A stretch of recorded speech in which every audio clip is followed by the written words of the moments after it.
से लेकर LAC तक जिस किसी ने आंख उठाई, देश की सेना ने उसका उसी की भाषा में जवाब दिया।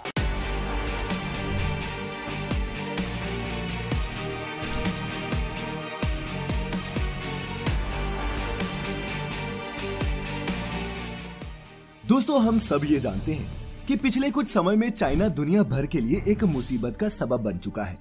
कोई देश चाइना से व्यापार नहीं करना चाहता, तो कुछ इनकी अनैतिक नीतियों को लेकर सवाल उठाते रहे हैं। जहां इस वक्त पूरी दुनिया कोरोना की महामारी से जूझ रही है, वहीं हमारे देश को कोरोना के साथ साथ चीन द्वारा की गई बदमाशियों से भी डील करना पड़ रहा है। ऊपर से मीडिया ने तो जैसे सच दिखाना ही बंद कर दिया है।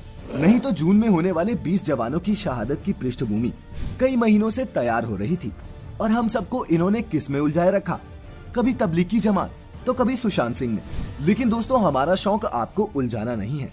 सीधे सीधे कंपेयर करेंगे आज इंडिया और चाइना की मिलिट्री पावर को और जानेंगे कि युद्ध होने की स्थिति में कौन किस पर भारी पड़ेगा। तो ये जानने के लिए कि राफेल फाइटर जेट्स के आने से क्या हमारा पलड़ा चीन से भारी हो जाएगा, इस वीडियो को बिल्कुल भी स्किप मत कीजिएगा और पूरा देखिएगा। दोस्तों, इन दोनों बड़े परमाणु देशों की पावर कंपेयर करने के लिए हमें इन दोनों की जमीन, पानी और हवाई ताकतों के बारे में जानना होगा। लेकिन हथियारों की बात करने से पहले हम बात करते हैं दोनों देशों की जनसंख्या की। जनसंख्या के हिसाब से चीन दुनिया का सबसे बड़ा देश है और इसके बाद दूसरे नंबर पर आता है हमारा देश भारत। ऐसे में अगर इन दोनों देशों में से कोई भी युद्ध की तरफ बढ़ता है तो ऐसा करके वो दुनिया की 37% आबादी को युद्ध में धकेल देगा। वहीं अगर एरिया की बात करें तो चाइना नंबर 4 पर है और भारत दुनिया के सबसे बड़े देशों की लिस्ट में नंबर 7 पर आता है। बात करें डिफेंस बजट की तो बता दूं कि भारत का डिफेंस बजट 71.1 बिलियन $, या फिर 5.3 लाख करोड़ है, जो कि दुनिया में तीसरा सबसे बड़ा डिफेंस बजट है। लेकिन दोस्तों, चाइना का डिफेंस बजट भारत से 3 गुना ज्यादा है, $261 टू बी एग्जैक्ट, जो होते हैं 19.5 लाख करोड़ रुपए। मिलिट्री पावर के हिसाब से ग्लोबल रैंकिंग की बात करें तो यूएस और रशिया के बाद चीन दुनिया का तीसरा सबसे शक्तिशाली देश है और भारत चौथा। और अब सिलसिलेवार तरीके से जानेंगे इन दोनों देशों की स्ट्रेंथ्स और वीकनेसेस के बारे में। सबसे पहले बात करेंगे मिलिट्री फोर्स की। बात करें अगर मिलिट्री फोर्स की तो चाइना ने हमेशा से ही अपनी मिलिट्री की ताकत को बढ़ाने पर जोर दिया है। स्टैटिस्टिक्स के मुताबिक चाइना के पास 2020 में दुनिया का सबसे बड़ा सक्रिय सैन्य बल यानी कि एक्टिव मिलिट्री फोर्स है।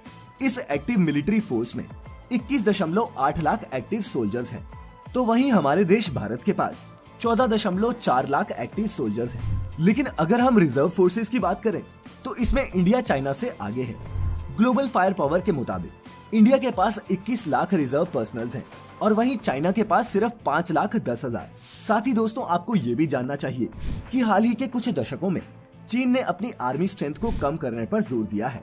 वो जानता है कि अब आने वाले समय में युद्ध जमीन पर चलने वाले सैनिकों से ज्यादा फायर पावर और हवाई ताकत पर निर्भर करेगा। लेकिन दोस्तों, साइज से भी ज्यादा महत्वपूर्ण है इन आर्मी यूनिट्स का डिस्ट्रीब्यूशन। जहां चीन 14 देशों के साथ 22,000 किलोमीटर लंबा बॉर्डर साझा करता है, वहीं हमारी इंडियन आर्मी हमारे 7 पड़ोसी मुल्कों के साथ लगता 15,200 किलोमीटर लंबा बॉर्डर प्रोटेक्ट करती है। Nuclear bomb.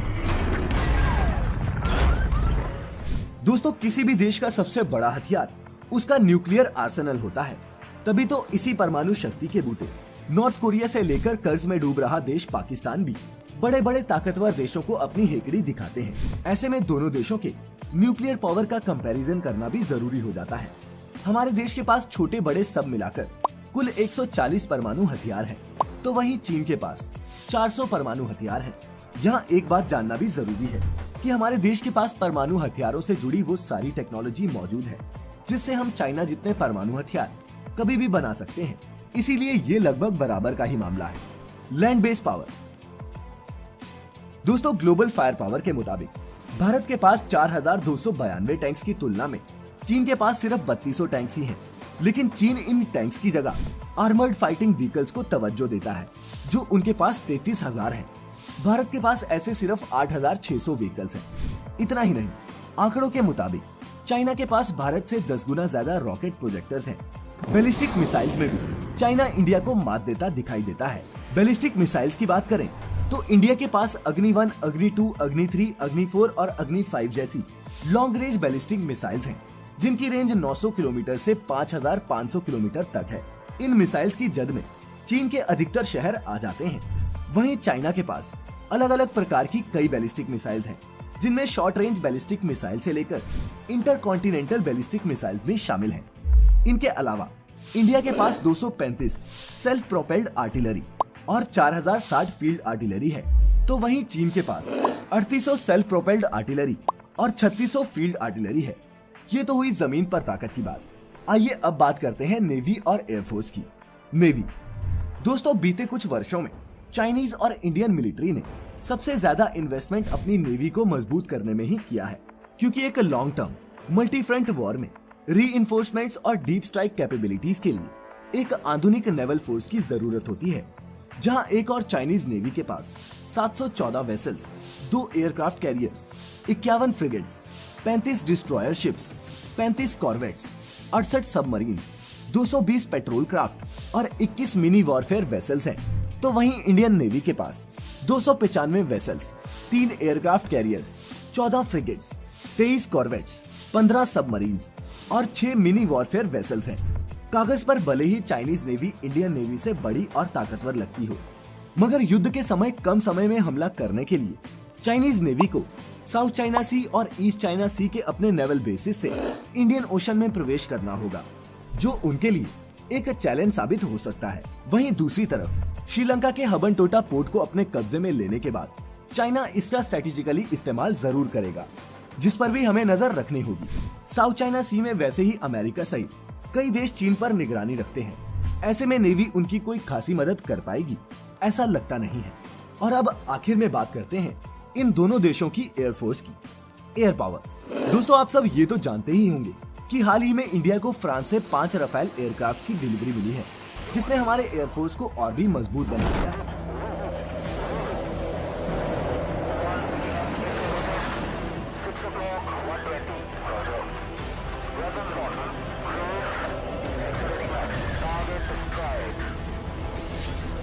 मगर क्या सिर्फ राफेल से इंडियन एयरफोर्स चाइनीज एयरफोर्स की बराबरी कर पाएगी? शायद आंकड़े आपको चौंका दे। चाइना के पास दोस्तों करीब 3000 फाइटर प्लेन्स और रिकॉनेसेंस प्लेन्स हैं, जबकि इंडिया के पास करीब 2000 फाइटर और रिकॉनेसेंस प्लेन्स हैं। लेकिन जब बात आती है मल्टी रोल फाइटर एयरक्राफ्ट की, तो 5 राफेल फाइटर्स को मिला दें तो भी सुखोई 30 और मिग 29 जैसे कुल 400 के लगभग फाइटर जेट्स इंडियन एयरफोर्स के बेड़े में शामिल हैं। तो वहीं चाइना की एयरफोर्स के पास J-10 और J-11 जैसे फाइटर प्लेन्स के अलावा रूस से खरीदे हुए सुखोई 30 और सुखोई 35 को मिलाकर लगभग भारत से डबल नंबर में मल्टी रोल फाइटर एयरक्राफ्ट हैं, और इनमें से अधिकतर चाइना ने खुद डेवलप करे हैं। और तो और हमारे पास एक भी 5th जनरेशन फाइटर प्लेन नहीं है, जबकि चीन के पास खुद के ही बनाए हुए 50 5th जनरेशन फाइटर प्लेन्स हैं, जो किसी भी तरह की सिचुएशन में बाजी पलट सकते हैं। चाइना का डिफेंस इंफ्रास्ट्रक्चर भी इंडिया के कंपैरिजन में काफी बड़ा है, जहां एक और चाइना के पास एयरफोर्स के लिए 507 एयरपोर्ट्स हैं, वहीं इंडिया के पास सिर्फ 346। मगर क्या superior fighter planes, massive army और बेटर डिफेंस इंफ्रास्ट्रक्चर से चाइना इंडिया को एक लंबी जंग में हरा पाएगा? शायद नहीं, क्योंकि चाइना का अधिकतर डिफेंस इंफ्रास्ट्रक्चर साउथ चाइना सी की तरफ उनके ईस्टर्न फ्रंट पर डेवलप किया गया है, और युद्ध होने पर उन्हें इन सभी एयरक्राफ्ट्स को लाइन ऑफ एक्चुअल कंट्रोल से 200-300 किलोमीटर की रेंज में डिप्लॉय करना होगा, जो कम समय में करना बिल्कुल भी आसान नहीं है। जहां चीन ने पिछले कुछ दशकों में इंडिया के साथ बॉर्डर पर अपना इंफ्रास्ट्रक्चर डेवलप करने की तरफ कदम उठाए हैं, वहीं इंडियन एयरफोर्स का ज्यादातर डिफेंस इंफ्रास्ट्रक्चर हिमालयन टेरेन में ही डेवलप्ड है, और कम समय में हम चीन को मुंह तोड़ जवाब देने में सक्षम हैं। लेकिन दोस्तों, इन दोनों पड़ोसियों के बीच आज के इस मिलिट्री पावर के कंपैरिजन को करने के पीछे हमारा उद्देश्य इन दो देशों के बीच जंग लगवाना नहीं है, बल्कि आप सभी के दिमाग में ये साफ करना है कि जब ये दो महाशक्तियां टकराएंगी तो परिणाम कितना विनाशकारी होगा। कोई जीते ना जीते, इंसानियत हार जाएगी, और इतिहास में ये सबसे ज्यादा जानमाल का नुकसान करने वाले युद्धों में शामिल हो जाएगा। इसीलिए हमारी तो यही राय है कि बेवजह वॉर मॉन्गरिंग के इस धंधे का हिस्सा ना बने, क्योंकि हम सब बदल सकते हैं, पड़ोसी नहीं, चाहे वो चीन हो या पाकिस्तान। जब तक हम इनके साथ किसी शांति समझौते पर नहीं पहुंचते, एशिया के इस हिस्से की तरक्की यूं ही धीमी पड़ी रहेगी। आप क्या सोचते हैं नीचे कमेंट्स में सबके साथ साझा करें। उम्मीद है आपको आज की हमारी ये वीडियो पसंद आई होगी। अगर पसंद आई हो तो हिचकिचाए नहीं, जल्दी से लाइक करें और अपने दोस्तों के साथ इसे शेयर भी करें। आज के लिए फिलहाल इतना ही। हम जल्द हाजिर होंगे एक और नई वीडियो के साथ। तब तक के लिए इजाजत दें। आपका बहुत बहुत शुक्रिया।